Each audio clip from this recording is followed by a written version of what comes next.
स्वागत है आप सभी लोगों का मेरे चैनल साइंस टू टेक्नोलॉजी में। मैं अनुपम विपुल आप सभी लोगों का स्वागत करता हूं आज के शो फ्यूचर फ्राइडे में। आज हम लोग बात करेंगे गुड फ्यूल के बारे में, यानी कौन सा ईंधन अच्छा होता है, ईंधन में क्या क्या होना चाहिए जो आप उसे अच्छा कहोगे। तो सबसे पहले समझिए कि अच्छा होता क्या, मतलब कि अगर आपको 10 ईंधन का ऑप्शन दिया जा रहा है तो उसमें आप डिफाइन कैसे करोगे कि कौन सा अच्छा है कौन सा खराब है। मैं बार बोलता हूँ हाइड्रोजन एक खराब फ्यूल है, तो लोगों को हजम नहीं होता कि क्यों मैं उसे खराब बोल रहा हूँ। तो यहाँ पे उस पार्ट को एक्सप्लेन करता हूँ, और ये ईवी के साथ भी लागू होता है, हर चीज़ के साथ लागू होता है। तो आप फ्यूल जो बोल रहे हैं, घुमा फिरा के आप सिर्फ एक चीज़ बोल रहे हैं, पोर्टेबल फॉर्मेट ऑफ एनर्जी।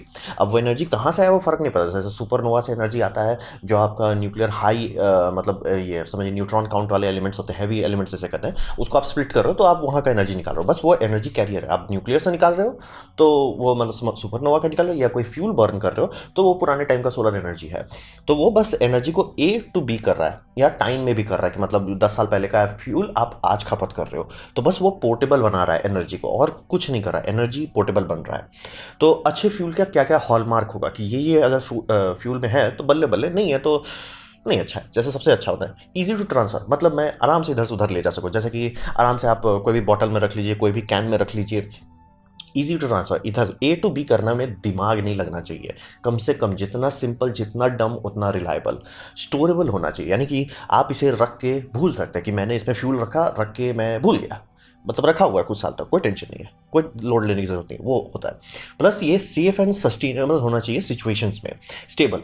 तो सेफ एंड स्टेबल का मतलब होता है कि आप छींक दिया तो आग लग गया, वैसा नहीं होना चाहिए। या आपने मतलब कोई गाड़ी आपको थोड़ा बगल से धक्का मारा, भुक, वो नहीं होना चाहिए। तो सेफ और स्टेबल, स्टेबल का मतलब होता है खुद ब खुद ब्रेक डाउन ना करे, जैसे पेट्रोल केस में होता है कि वो मतलब मॉडर्न पेट्रोल के साथ है, पहले वाले पेट्रोल में नहीं होता था। मॉडर्न पेट्रोल में बहुत सारा एडिटिव रहता है, बहुत सारा मतलब समझिए डिटर्जेंट भी रहता है, तो वो सब ब्रेक डाउन करने लगता है। तो अगर आप बहुत पुराना ये मतलब पेट्रोल लेके आप रख दिए अपने पास, मतलब मान लीजिए 1 साल तक, वो दोबारा नहीं चलने वाला आपका गाड़ी में, वो उसका एडिटिव ठीक से नहीं काम करेगा। तो सेफ और स्टेबल होना चाहिए सिचुएशन के बाद, जब जहाँ आप इस्तेमाल करेंगे आप रख सकते हो। मतलब अगर एक देश की नज़र से देखें तो इसका ऐसा होना चाहिए कि मैं इस यहाँ पे मतलब मैंने रिजर्व बना के रखा है, वो 10 साल बाद यूज़ करो या 50 साल बाद यूज़ करो, वैसा होना चाहिए। जैसे अभी इंडिया के केस में, इंडिया क्रूड ऑयल का रिजर्व को अब यूज़ करना शुरू कर रहा है, क्योंकि पेट्रोल डीजल का दाम बहुत ज़्यादा भाग रहा है। तो इस मामले में वो रिजर्व को जैसे सालों साल से धीरे धीरे बैकग्राउंड में बिल्ड कर रहे थे, अब जाके उसे डिप्लीट कर रहे हैं। तो यहाँ पे समझिए इजी टू यूज़ होना चाहिए डिफरेंट स्केल पे, यानी कि आपको अगर छोटा बनाना है, जैसे मान लीजिए 2-3 हॉर्स पावर का बनाना है, या आपको 1 मेगावाट या 100 मेगावाट का बनाना है, दोनों पॉसिबल होना चाहिए। ऐसा नहीं होगा कि ये सिर्फ छोटे में काम करता है बड़े में नहीं काम करता, ये नहीं होना चाहिए।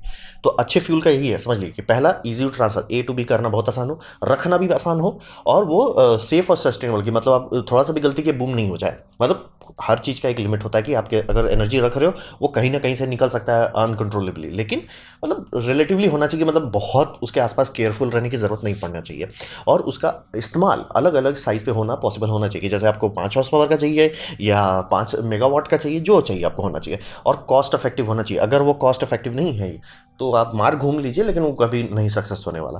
तो ये सब होता है गुड फ्यूल का एक हॉलमार्क, कि अगर ये आपका ईंधन कर सकता है, बल्ले बल्ले, बाकी सब हवा पानी है, जब तक आपका ईंधन ये सारा काम नहीं कर सकता।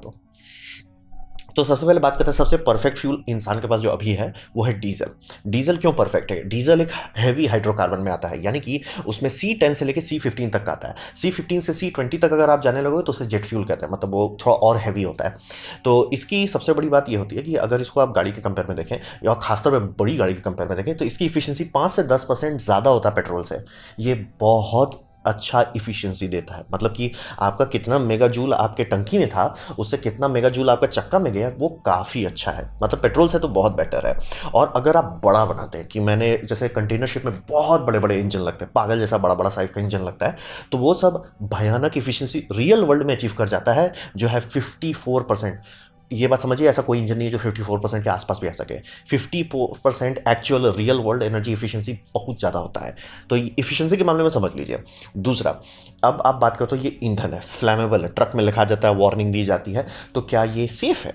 तो यहाँ पे ये समझना होगा कि ये इग्नाइट ज़रूर किया जा सकता है, लेकिन बहुत हार्ड होता है इग्नाइट करना। यानी कि अगर आप गैसोलीन को देखते हैं, आप जैसे ही माचिस लगाएंगे गैसोलीन पे, गैसोलीन भग से आग पकड़ लेगा। डीजल में लगाएंगे कुछ नहीं होने वाला, मतलब ऐसा नहीं कि बहुत देर तक, जैसे देखिए ए ए ए पक से आग लग गया। अब वही वही जलता हुआ माचिस आप डालिएगा डीजल में तुरंत आग नहीं लगेगा, इसको काफ़ी टाइम लगेगा। कितना टाइम लगेगा? इसको फ्लैश पॉइंट तक आने का टाइम लगेगा, मतलब जब तक ये इवेपोरेट होके वेपर्स में ना बनने लगे, और वो इसका बहुत ज़्यादा होता है कंपेयर टू गैसोलीन। मतलब आपका पेट्रोल में आग लगने का चांसेस बहुत ज़्यादा है, डीजल में उससे कम है। डीजल में मतलब समझिए आग लगने का चांसेस इतना कम होता है कि लकड़ी वाले लोग काफ़ी जगह काम करते हैं जो सॉप करते हैं, और अगर उनको लुब्रिकेशन नहीं मिल रहा है डीजल ही डाल देते हैं लुब्रिकेशन की जगह पे, आग नहीं पकड़ता है। वो सोचिए लकड़ी काट रहे हैं, वहाँ फ्रिक्शन हो रहा है, तो भी मतलब डीजल एज ए लुब्रिकेशन काम कर रहा है। तो एक्सीडेंटली इग्नाइट करना इम्पॉसिबल नहीं है, लेकिन बहुत टाइम खाएगा। जैसे कि अगर इस तरह का बड़ा बड़ा टैंक है और इसमें मतलब ऐसा नहीं कि किसी ने सिगरेट फेंक दिया भग से आग पकड़ लेगा, ऐसा नहीं होने वाला, ये ऐसा सेफ है। लेकिन हाँ, आप मतलब मान लीजिए कि बहुत देर से ये गर्म हो रहा था, मान लीजिए ऑलरेडी 50-60 डिग्री सेल्सियस तक गर्म हो चुका था, तब किसी ने डाला, तब आपको भगवान बचाए। लेकिन उप्स करके ये आग नहीं पकड़ता, प्लस ये लॉन्ग टर्म स्टेबल होता है। यानी कि जैसे मैंने बता रहा हूँ कि इंडिया के केस में क्रूड ऑयल का रिजर्व था, तो ऐसा नहीं है कि सिर्फ क्रूड ऑयल का भी था, मतलब अलग से प्रोडक्ट्स का भी रखा था। सारी कंपनी करती है, जैसे इंडियन ऑयल हो गया, भारत पेट्रोलियम हो गया, सब करती है। तो ये सब रख सकती है कई साल तक, मतलब आप आराम से डीजल को रख के रिफाइन करके एक टंकी में भूल सकते हैं कि मेरा वहाँ डीजल रखा हुआ है। जब तक उसमें कोई तिगड़म वाला एडिटिव नहीं डालते, वो आराम से बहुत लंबे टाइम तक स्टोर रख सकता है। मतलब मैं सालों में बात कर रहा हूँ कि मान लीजिए आपने ऑन साइट जमीन के नीचे बनवाया था और भूल गए किसी कारण से, होता है ना कि शुरू का 4-5 साल यूज नहीं किया तो भूल गए, और मान लीजिए 20 साल बाद आया कि अरे यार तेल का दाम बढ़ रहा है, अरे लेकिन हम मतलब आप देख रहे हो कहाँ कहाँ हम ऑयल का रिजर्व रखें, अरे ये तो ग्राउंड के नीचे रखा हुआ है, वो चलेगा। बस हाँ, आपको एडिटिव नया डालना पड़ सकता है, लेकिन वो चलेगा। तो डीजल हर मामले में परफेक्ट है। पहला, वो इफिशियंट आता है, प्लस इंजन की कॉम्प्लेक्सिटी कम होती है, प्लस इंजन का लाइफ स्पैन ज़्यादा होता है क्योंकि उसका आरपीएम कम है। जितना कम आरपीएम उतना लंबा चलेगा, इसलिए ट्रक के इंजन जनरली 1500 आरपीएम से नीचे रखने की कोशिश की जाती है, बहुत हुआ तो 3000। वहीं आपका अगर आप गाड़ी सबका इंजन देखें तो बहुत ज़्यादा आरपीएम पर चलता है, 5000 तो स्टार्टिंग ही गियर पर जाते ही 5000 पहुंच जाएगा।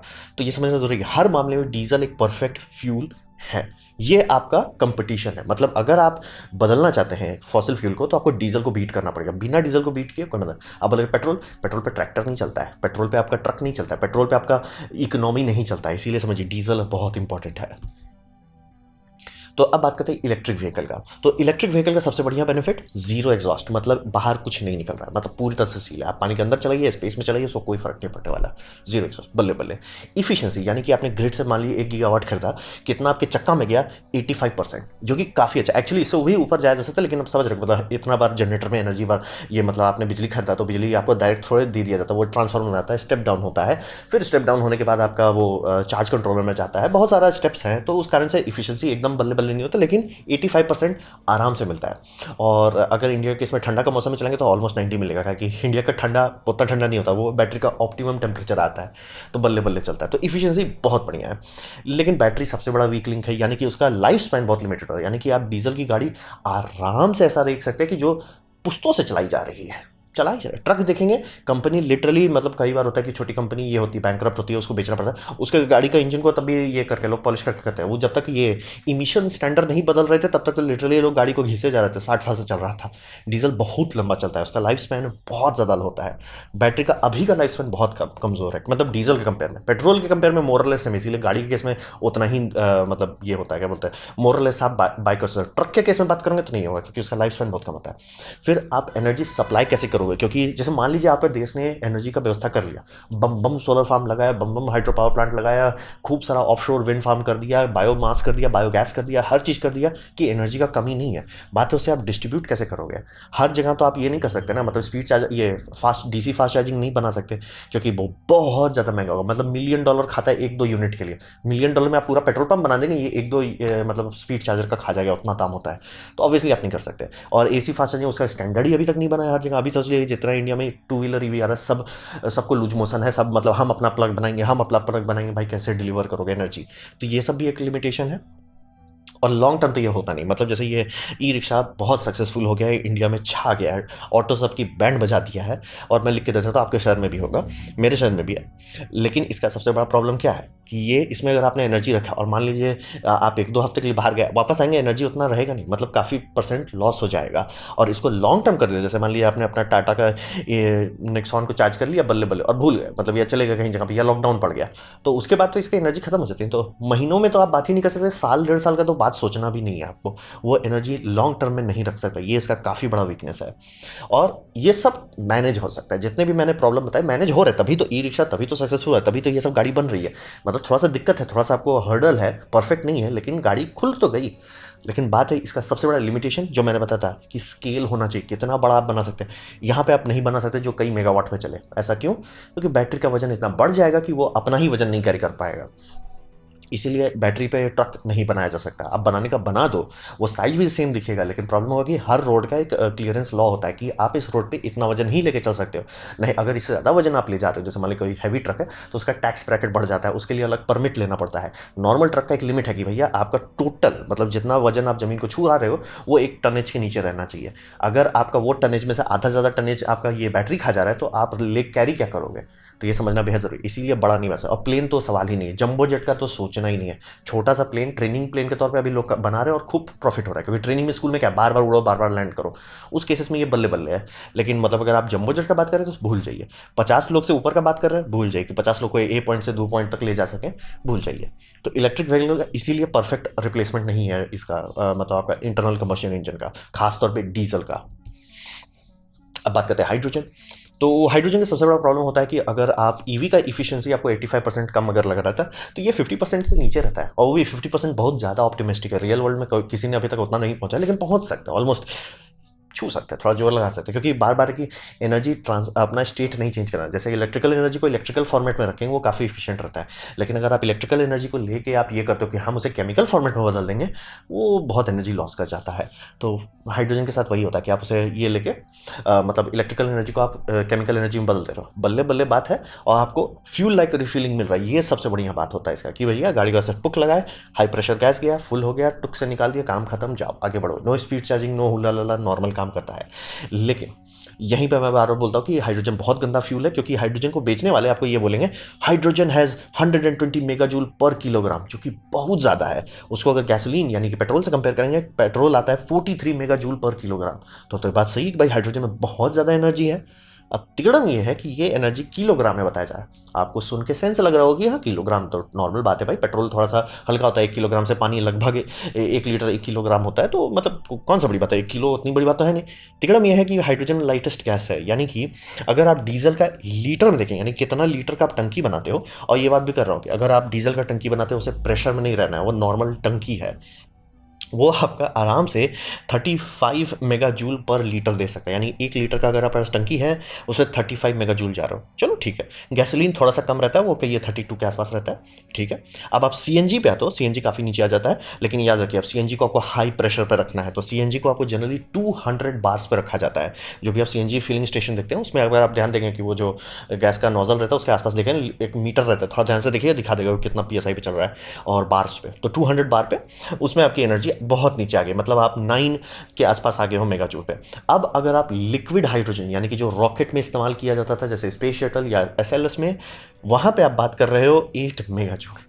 आप सोच लिए आप सीएनजी से नीचे उतर गए हो, और वो आप लिक्विड हाइड्रोजन का बात कर रहे हो, जो लगभग इम्पॉसिबल है लॉन्ग टर्म रखना, क्योंकि मतलब सोचिए रॉकेट में भर्ती बॉयल ऑफ होने लगता है, क्योंकि ऑलमोस्ट एब्सोल्यूट जीरो छू रहा है, जो कि धरती में अलाउ नहीं है। मतलब अलाउ नहीं एज इन बाहर से गर्मी अंदर घुस जाएगा, उसको बॉयल कर देगा। और फिर आप बात करते हो कि कंप्रेस्ड हाइड्रोजन के बारे में, यानी H2 को 700 बार्स पे, यानी किसी टंकी की कीमत आपका सीएनजी के टंकी की कीमत से ज़्यादा होगा।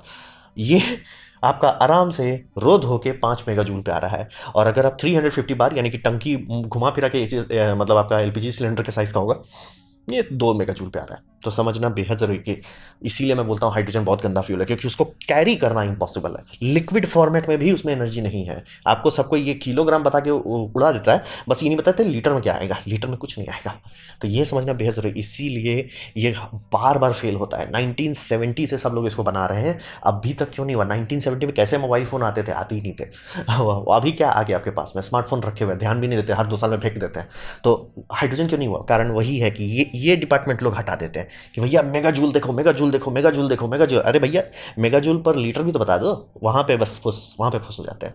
तो ये समझिए, मतलब आपको ये टंकी जो है ये बहुत महंगा पड़ता है। और ये आप देख सकते हैं, ये टंकी का कट ऑफ है, ये मतलब उसके अंदर मेटल ब्लैडर होता है या मतलब पॉलीमर लाइनिंग होता है, क्योंकि हाइड्रोजन के साथ ये भी दिक्कत है, क्योंकि वो लाइट मतलब H2 मॉलिक्यूल इतना छोटा होता है कि आराम से क्रिस्टल लैटस जो मेटल का बिल्डिंग ब्लॉक है उसके आर पार जा सकता है। लिटरली आपका मेटल है, हाइड्रोजन बोलेगा नहीं मैं चला जाऊँगा। तो ये हो जाता है। तो इसीलिए आपको उसको बहुत बढ़िया लाइनर चाहिए या बहुत थिक मेटल का हो, और फिर उसके ऊपर आपको कार्बन फाइबर का रैप करना पड़ेगा। और आपका दिमाग अगर ट्रिगर हो गया कि कार्बन फाइबर कौन सा सस्ता चीज़ है, तो वही यही इसीलिए बार बार चाहे होंडा हो, चाहे BMW हो, चाहे ऑडी हो, सब बना के सब पिट जाती है। सब घूम फिर के स्टार्ट से शुरू से बनाएंगे, हम बनाएंगे बनाएंगे बनाएंगे, और जो लोग ध्यान नहीं देते कि उनको ये समझ में आता कि अरे हाइड्रोजन को मतलब फ्यूल करना, सब चीज़ इसी बात पे बेच के वो फ्यूल कर सकते हो आप। अरे फर्क क्या पड़ता है अगर वो कैरिएबल ही नहीं है। मान लिया आपका मतलब आप बहुत ज़्यादा हाइड्रोजन डाल के बहुत रोग आके आप किसी तरह आप रेंज दे रहे हो जो गैसोलीन के बराबर है, कोई क्यों करेगा। और घुमा फिरा के इस व्हीकल को देखेंगे, वो है तो इलेक्ट्रिक व्हीकल ही ना, एंड में इलेक्ट्रिक व्हीकल है। आप हाइड्रोजन का टंकी फेंकिए, फ्यूल सेल फेंकिए, और वहाँ पे बस जो बैटरी था पहले से जो आपको देना ही पड़ेगा, क्योंकि स्टार्ट स्टॉप फ्यूल सेल तुरंत नहीं होता, प्लस आप रीजनरेटिव ब्रेकिंग नहीं कर पाओगे तुरंत। तो मतलब हर मामले में फ्यूल सेल को एक बफर देना होता है। बफर के लिए आप बैटरी डालोगे, और बैटरी से ये फायदा होता है स्टार्ट स्टॉप तुरंत कर लो, टेम्परेचर ऊपर से मतलब बैटरी का अच्छा रिजर्वायर के तौर पे काम कर रहा है। वो रिजर्वायर को बड़ा कर दो ना, काम खत्म करो। फालतू का हुआ क्यों कर रहे हो, बात वही है। इसीलिए हाइड्रोजन बार बार पिटता है। वो मतलब बनाना आपको पूरा इलेक्ट्रिक व्हीकल है, बस उसमें एक्स्ट्रा स्टेप डालना है कि फ्यूल सेल डालो, उसका इलेक्ट्रिकल वायरिंग डालो, और फिर प्रेशर टैंक डालो, जो कि महंगा होता है। इसीलिए इतनी सारी कंपनी, चाहे वो होंडा हो, चाहे वो BMW हो, चाहे वो ऑडी हो, 20-30 साल से बना रही है, और सब बना बना के पिट जा रही है। बात वही है। इसीलिए हाइड्रोजन मैं बोलता हूँ बहुत खराब फ्यूल है, रॉकेट के लिए खराब फ्यूल है भाई। इसीलिए तो आप खुद ही सोचिए ना कि रॉकेट के केस में हम लोग हाइड्रोजन, लिक्विड हाइड्रोजन यूज़ करते थे। आप सब क्या कर रहे हैं भैया, मीथेन पे आ जाओ, जो कि CNG है। उस मतलब समझिए लिक्विड हाइड्रोजन से ज़्यादा डेंसिटी है। तो कारण वही है, वही है। इसीलिए हाइड्रोजन खराब फ्यूल बोला जाता है। अब फिर बात करते हैं इससे सवाल क्या आता है। तो सवाल ये आता है कि आपको ये समझिए कोई ऐसा चीज़ नहीं है हमारे एटमॉस्फेयर में जो हैवी हाइड्रोकार्बन्स को बीट कर सके। यानी कि हाइड्रोकार्बन का चेन है, आपको कार्बन हाइड्रोजन को बांध के रखा है, हाइड्रोजन आपको एनर्जी दे रहा है, कार्बन उस एनर्जी को मतलब समझिए पैकेज कर रहा है। इसीलिए रॉ हाइड्रोजन का पावर ज़्यादा होता है, लेकिन कार्बन उसको पैकेजिंग करके दे रहा है आपको बेसिकली। तो वो बल्ले बल्ले फ्यूल है, उसके आसपास कुछ नहीं आता। तो बात होता है कि हम कैसे बनाएं, क्योंकि फॉसिल फ्यूल से सबको दिक्कत है, और फॉसिल फ्यूल से दिक्कत हो चाहे नहीं हो, सबको इस बात से जरूर दिक्कत है कि भैया दूसरा देश मेरा नौटंकी कर देता है, रशिया नौटंकी कर देता है, तो भैया हमारा दिमाग खराब हो जाता है। ये सुनने में सबको आसान लगता है कि नहीं हम तो अभी भी रशिया से खरीदेंगे। बात है कि आप डिक्टेटर से खरीद रहे हो, कल को वो आपके पीछे पड़ जाएगा तो आप क्या करोगे। और ये हो चुका है, हिस्ट्री में ये हो चुका है। ऐसे कई सारे देश हुए कि हम आपकी ले लेते हैं। तो ये समझना जरूरी है कि कोई भी नहीं चाहेगा कि उसका ईंधन किसी और देश से आए। हमारा अपना हम संभाल लेंगे, बाकी किसी से नहीं होना चाहिए। तो आप क्या करोगे, आपको हैवी का ये चाहिए, हाइड्रोकार्बन चाहिए। तो हैवी हाइड्रोकार्बन का सबसे अच्छा ऑप्शन है कि आप खुद बना लो ना। मतलब नेचर में जितना हैवी हाइड्रोकार्बन है, यानी कि जिसे आप लोग क्रूड ऑयल कहते हो, वो आसमान से तो नहीं गिरा है ना। वो गिरा कहाँ से, वो CO2 और सनलाइट से बना है। यानी कि अगर आप प्लांट लाइफ लेते हो, क्लोरोफिल्म यही बनाता है, हाइड्रोकार्बन ही बनाता है। आप लकड़ी देखते हो, लकड़ी है क्या, हाइड्रोकार्बन का बहुत लंबा चेन है। तो ये समझना जरूरी है कि आपको बनाने का तरीका बायोलॉजी के पास है। आप कार्बन डाइऑक्साइड लीजिए, सनलाइट लीजिए, और वो बना देगा। सनलाइट की एनर्जी को केमिकल एनर्जी में बदल देगा। और यहाँ पे ये समझिए कि अगर आप इस पे रास्ते पे जाते हैं कि मैं बायोफ्यूल बनाऊँ, खासतौर पे बायोडीजल बनाऊंगा, आपको कुछ चेंज नहीं करना पड़ेगा। आपके जितने फ्यूल ट्रक हैं वही रहेंगे, आपका जितना जेट इंजन है वो वही रहेगा। आराम से लगाइए, चलाइए, कोई दिमाग लगाने की जरूरत नहीं होगी। तो इसीलिए ये समझिए कि मैं बार बार, मुझे जब लोग कहते हैं ये करूँगा वो करूँगा, भाई अगर आपको सही में देश को चलाना है, अगर आप सही में समझदार हैं, आप शांति से ये करोगे, मतलब LG बायोफ्यूल का फार्म बनाओगे, तो बोलेंगे अगर ये बनाया जा सकता है और वर्ल्ड वार 2 से इसके पीछे सब लोग काम कर रहे हैं, तो हर बार क्यों नहीं किया जाता इसको।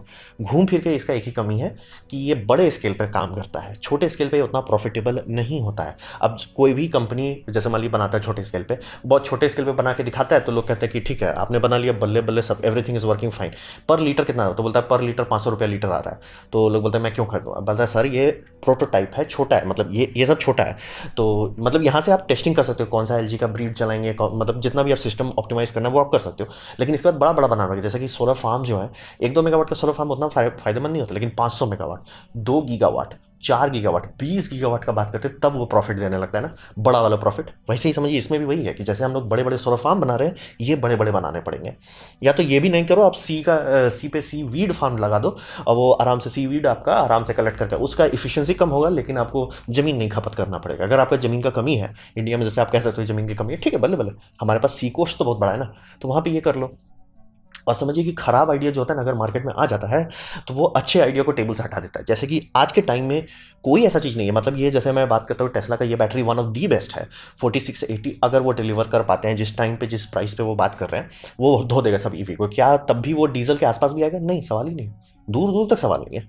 तो ये समझना बेहद ज़रूरी है कि हम लोग को हर साइड को देखना पड़ेगा, हर साइड को एनालाइज करना पड़ेगा, बिना उसके बस हवा में उड़ते रहेंगे। इसी के लिए हाइड्रोजन मर नहीं रहा है, और इसीलिए मतलब हम लोग एलजी बायोफ्यूल पे खर्च नहीं करेंगे, क्योंकि सबका है कि हमें इलेक्ट्रिक चाहिए, इलेक्ट्रिक चाहिए। अरे भैया हाइड्रोजन ये बना लो, और इससे कार्बन डाइऑक्साइड नहीं होता, क्योंकि ये कार्बन डाइऑक्साइड वही एब्जॉर्ब करेगा जो आपने ऐड किया था। मतलब ये कार्बन डाइऑक्साइड साइकिल कर रहा है, सिर्फ सनलाइट कंज्यूम कर रहा है, और सनलाइट खत्म तो होने वाला है नहीं। तो ये समझना बेहद ज़रूरी है कि हमें हर तरफ से देखना होगा, तब जाके आपको समझ आएगा कि हाइड्रोकार्बन फ्यूल सेल क्यों, मतलब ये hydrocarbon fuel one of the best क्यों है, हर मामले में वो वन ऑफ द ग्रेटेस्ट है। तो यही है मेन सवाल, यही है कि क्या हम लोग सुधरेंगे, समझेंगे, आगे बढ़ेंगे, या तो गोल गोल गोल गोल गोल घूमे, हमारे पास लिथियम नहीं है, हमारे पास एल्यूमिनियम नहीं है, हमारे पास ये नहीं है, हमारे पास बिजली नहीं है, रोना है तो रोते रहेंगे। तो यही समझिए, क्योंकि टेक्नोलॉजी के मामले में रेडी हो चुका है। हाँ, ये बात ज़रूर सही है कि अभी 500 रुपये लीटर लग रहा है, लेकिन क्योंकि छोटे स्केल पे बनाया जा रहा है। अगर बड़ा जैसे गवर्नमेंट पड़ जाए कि भैया हम इम्पोर्ट एक्सपोर्ट की जगह पे उतना पैसा लगा देते हैं, आराम से इंजीनियर्स लोग बैठ जाएंगे, इसका दाम घटाया जा सकता है 100 रुपये तक।